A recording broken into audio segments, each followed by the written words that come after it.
Hola, som la Rita, el Carles i jo, el Tomàs, i estem aquí al Parc de Montjuïc. Hem realitzat aquest vídeo per ensenyar-vos el comportament de les diferents substàncies de l'interior de la Terra. Ho farem mitjançant un petit experiment en què us demostrarem com les substàncies de diferent densitat es separen en nivells. I ara anirem a veure els diferents materials que utilitzarem per fer aquest experiment. En una ampolla buida hi abocarem 3 elements de diferent densitat: l'aigua, l'oli i les llenties. Ara el Carles abocarà els diferents materials. Primer posarà les llenties.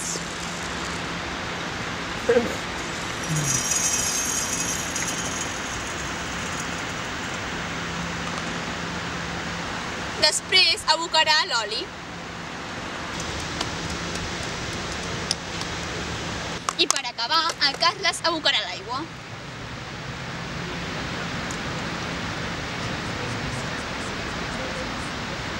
Ara sacsejarem l'ampolla barrejant els seus continguts.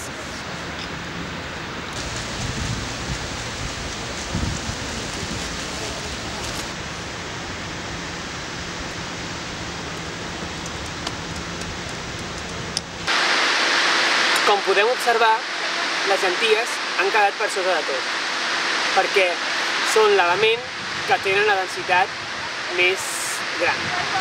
Tenen una densitat de 1,1 grams per centímetre cúbic. L'oli ha quedat per sobre de l'ampolla, perquè és l'element que té menor densitat, amb una densitat de 0,88 grams per centímetre cúbic. L'aigua ha quedat enmig. Té una densitat de 1 gram per centímetre cúbic. Les diverses substàncies del nostre experiment s'han comportat com els materials que trobem a les capes de l'interior de la Terra. L'oli s'ha comportat com l'escorça, ja que en ella hi trobem els materials menys densos, que són els sediments, el granit i el basalt. L'aigua s'ha comportat com els materials del mantell. En ella hi trobem el magnesi, el ferro i el silici. Les llenties han actuat com els materials del nucli de la Terra. En ella hi trobem el ferro i el níquel. Fins aquí l'experiment. Esperem que us hagi agradat i que hagueu resolt alguns dubtes que teníeu sobre la composició interna de la Terra.